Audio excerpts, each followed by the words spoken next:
Shalom, yuk kita bahas satu ayat yang sangat terkenal dan juga dibuat jadi lagu ya. Setidaknya ada beberapa lagu rohani diambil dari ayat ini. Pengkhotbah 3 ayat 11a ya. Tapi saya bacakan secara lengkap nih ayat 11. Ia membuat segala sesuatu indah pada waktunya. Bahkan ia memberikan kekekalan dalam hati mereka. Tetapi manusia tidak dapat menyelami pekerjaan yang dilakukan Allah dari awal sampai akhir. Nah, kalau kita baca, kita lihat terjemahan Indonesia ini, dikatakan ia membuat segala sesuatu indah pada waktunya. Nya itu nya kecil ya. Jadi bukan nya besar, n-nya tuh n kecil bukan n besar.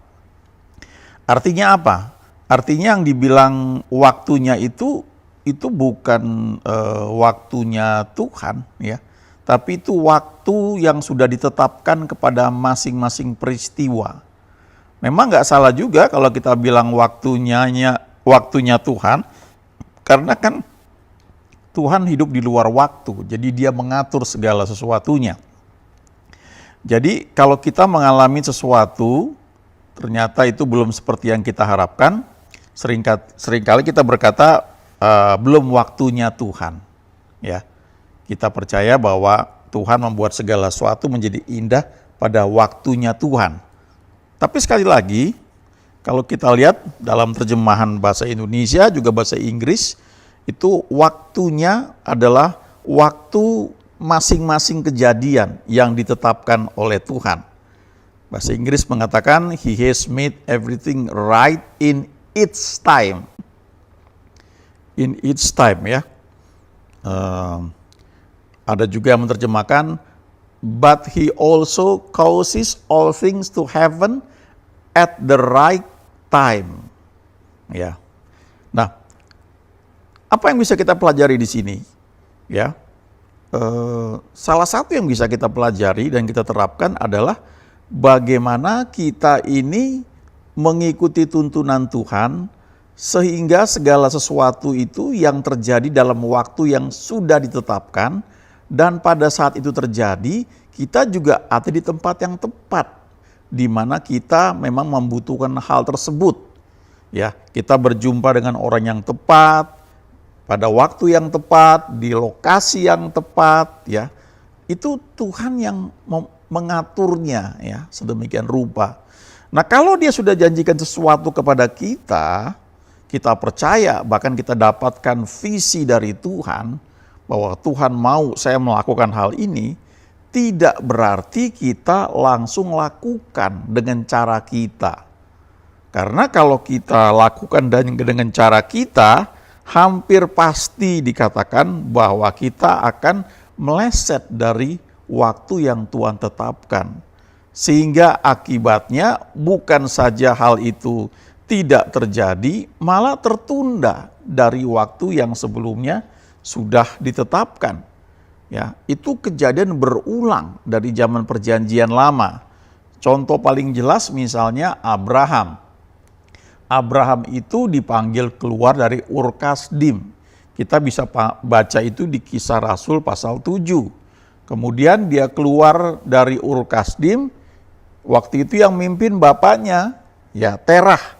Karena kalau kita baca di kejadian dikatakan bahwa Terah membawa anak-anaknya keluar dari Ur Kasdim itu, ya dari Mesopotamia, pergi, dia bawa Lot, ya dia bawa Abraham dengan istrinya, ya kalau kita baca di Kejadian 11 ya,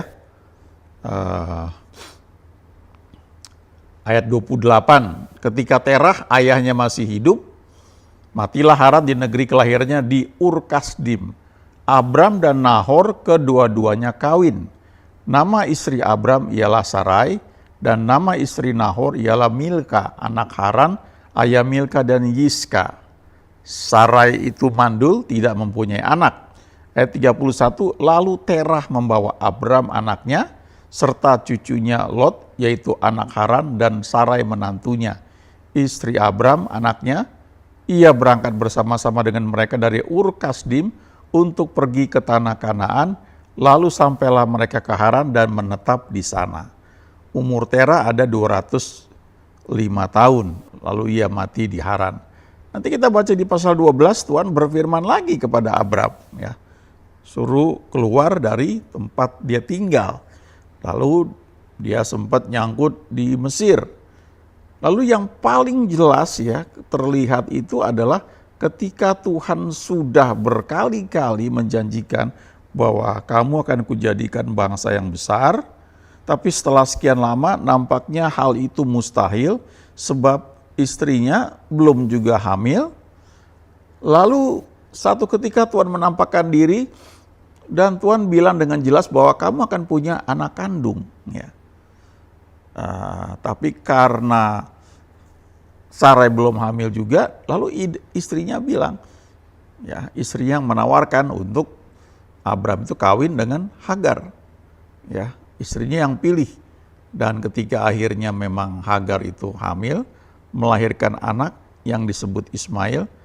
Nah kita baca di situ tidak ada komunikasi atau firman Tuhan kepada Abram selama 13 tahun.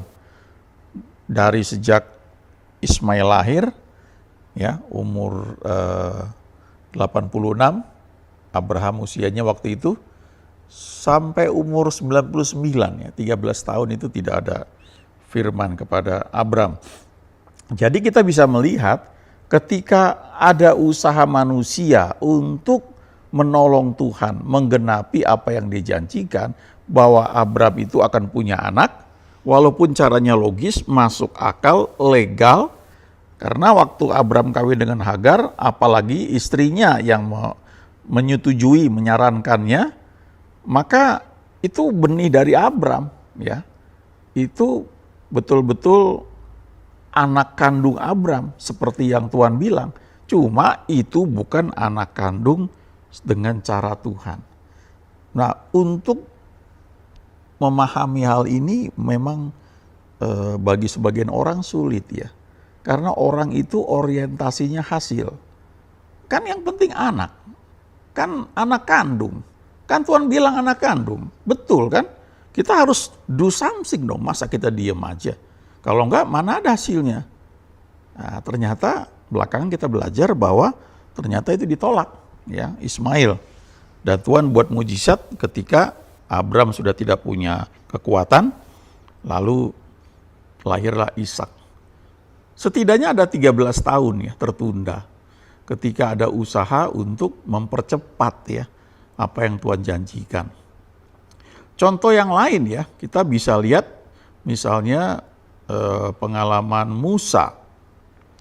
Musa waktu itu dilahirkan ya, dan dia selama 40 tahun dibesarkan di lingkungan istana Firaun. Dia disekolahkan ya jadi anak dari putri Firaun. Jadi pasti fasilitas yang top ya. Dikatakan bahwa dia tuh berkuasa dalam perkataannya. Jadi dia kemungkinan jenderal, dia punya pasukan, dia punya power ketika dia ngomong itu orang-orang tuh mendengar dia. Nah, dia pikir itu adalah tempat di mana atau posisi yang akan Tuhan pakai dalam hidupnya. Karena dia tahu dia itu adalah orang Ibrani. Ya, dia orang Israel. Dia punya beban untuk menolong orang Israel yang ditindas oleh orang Mesir itu pada saat itu. Dan itu hal yang bagus. Kan banyak ya pasti kita merasakan beban, ingin melayani Tuhan, ingin bekerja dengan ingin mengerjakan pelayanan ya, pekerjaan Tuhan. Idenya baik, bagus sekali. Lalu kita berpikir dengan cara kita. Nah, kalau kita perhatikan waktu Abram itu berjumpa dengan Tuhan ya, Tuhan bilang bahwa keturunanmu akan dijajah selama 400 tahun di Mesir. Lalu setelah itu mereka akan keluar. Tapi waktu faktanya orang Israel keluar dari Mesir itu bukan 400 tahun, tapi 430 tahun. ada selisih 30 tahun, delay. Ya. Itu terjadi karena Musa bertindak terlalu cepat. Musa begitu merasakan dia punya power, dia punya beban, dia bertindak, dia bunuh orang Mesir, bermaksud untuk menolong Israel, menolong orang Israel. Tapi akibatnya dia lari, selama 40 tahun dia sembunyi, ya dia sudah hilang rasa percaya dirinya sampai Tuhan panggil dia lagi, dan betul-betul dia tidak bisa lagi bergantung kepada kekuatannya. Nah, kalau teman-teman pernah baca buku-buku Watchman banyak membahas prinsip seperti ini ya. Betapa sering kita itu dalam melakukan pelayanan pekerjaan Tuhan, kita pakai kekuatan kita. Ya. Persentasinya bisa beda-beda. Kita nggak sadar akan hal itu. Kita pakai talenta kita, uang kita, semua ya. Kita berdoa, tapi kita kurang sungguh-sungguh bergantung kepada Tuhan. Tidak seperti Yesus yang pagi-pagi benar, ia bersekutu dengan Bapaknya, sehingga ketika desakan pelayanan bertambah, dia nggak ditarik oleh pelayanan itu. Tapi dia bergerak ke arah Bapaknya menuntun dia, ya lewat Roh Kudus tentunya ya. Nah, kalau kita perhatikan, Musa itu ketika keluar dari Mesir memimpin orang Israel, umurnya 80 tahun. Ya. Dan selama itu, saat itu ya, orang Israel sudah 430 tahun. Ya, tinggal di Mesir. Jadi kalau kita kurangkan 40 tahun sebelumnya, ketika Musa itu masih di Mesir, ketika dia membunuh orang Mesir lalu dia lari, usia Musa kan 40 tahun waktu itu. Jadi 430 tahun dikurang 40 itu 390. Jadi sebenarnya pada saat Musa merasakan panggilan untuk dia itu melayani Tuhan, ya, dengan jabatannya itu, pada saat itu orang Israel baru 390 tahun tinggal di Mesir. Masih kurang 10 tahun lagi. Tapi Musa sudah bertindak lebih cepat. Karena mungkin berpikir, waduh, kalau nunggu 10 tahun lagi, kalau setiap hari banyak orang yang dianiaya, misalkan setiap tahun, ya, karena ditekan ada 100 orang mati, maka dalam waktu 10 tahun itu 1000 orang mati. Sehingga Musa itu mau bertindak cepat. Tapi gara-gara itu tertunda 30 tahun. Malah lebih banyak lagi yang mati, 30 tahun kali setiap tahun misalnya 100 orang, ya 3000, lebih banyak lagi. Ya, jadi pemahaman tentang waktunya itu, ia membuat segala sesuatu menjadi indah pada waktunya, memang itu bisa dipahami kalau kita terus bergantung sama Tuhan. Ya, kekristenan itu memang soal hubungan ya, bergantung kepada Tuhan. Kita melakukan sesuatu karena kita bersekutu dengan Dia, kita tahu ini waktunya, ini saatnya, dan ini yang harus dilakukan. Nah, jadi tindakan kita itu dilakukan berdasarkan iman. Paulus bilang segala sesuatu yang dilakukan tanpa iman adalah dosa. Ya. Nah, beberapa kejadian di Alkitab juga menunjukkan hal yang sama ya. Ketika orang bertindak lebih awal dari waktu yang Tuhan tetapkan, maka yang terjadi bukannya lebih cepat. Karena kita berpikir kan lebih cepat lebih baik. Tapi ternyata ketika kita berusaha bertindak lebih cepat malah delay ya. Bisa tertunda lebih lama. Ada contoh yang lain lagi tentang Saul dan Daud. Kalau kita pelajari kehidupan Saul, kehidupan Daud, mereka masing-masing sama-sama memimpin orang Israel selama 40 tahun. Ya. Tapi kalau kita baca firman Tuhan, kelihatannya Saul itu mengikuti Tuhan kurang lebih selama 2 tahun pertama saja dalam pemerintahannya yang selama 40 tahun. Walaupun dia memerintah selama 40 tahun sama seperti Daud, tapi akhir hidupnya tragis. Dia mati dalam peperangan. Kalau Daud 40 tahun juga sama ya, dia memerintah di Israel tapi dia mati dalam kemuliaan. Dia wariskan jabatannya kepada anaknya Salomo, dia siapkan semuanya, bahkan apa yang diperlukan untuk membangun bait Allah itu sudah dia siapkan. Nah, waktu Saul itu tidak taat dalam melakukan perintah Tuhan, waktu itu dia menunggu 7 hari, ya. Ketika mau perang, dia tunggu Nabi Samuel untuk datang untuk mempersembahkan korban. Tapi karena selama 7 hari itu Samuel belum datang juga, pada saat itu belum ada komunikasi seperti sekarang, telepon, WhatsApp. Jadi nggak jelas ini Samuel jadi datang apa enggak. Ya, mungkin pesawatnya delay, ya, yang jelas dia terlambat. Akhirnya karena Saul melihat ini mesti segera perang dan dia belum mempersembahkan korban. Lalu rakyat mulai berserak-serak meninggalkan dia. Nah ini ya, hubungan Saul dengan Tuhan itu tidak cukup kuat. Sehingga ketika dia melihat rakyat mulai berserak-serak, dia mulai goyah. Ini pelajaran penting ya, kalau kita menjadi leader, kita itu tidak ngikuti suara orang banyak. Kalau betul kita, the true leader, itu dapat visinya apa dan berjalan ke sana. Walaupun sendirian, nanti Tuhan akan kirimkan orang-orang yang tepat. Tapi kalau kita hanya berusaha mengumpulkan orang, kita mencari banyak massa, kita akan terombang-ambing. Ya. Pada titik tertentu akan terjadi konflik yang sukar untuk diatasi. Ya. Solid itu sulit ya untuk diperoleh. Tapi ketika orang seperti Daud, ya, ketika menghadapi tekanan, mau dilempari batu sama rakyat, apa yang dia buat? Dia menguatkan kepercayaannya kepada Tuhan. Itu yang penting sekali. Saul, dia nggak sabar, akhirnya dia mengambil tindakan mempersembahkan korban. Begitu selesai, baru Samuel datang. Dan Samuel bilang, perbuatanmu bodoh sekali, kamu buat seperti itu ya.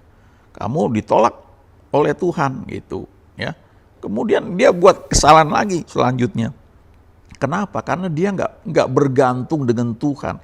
Dia lebih bergantung apa kata orang-orang yang dia pimpin. Dia takut kehilangan posisi dia. Ada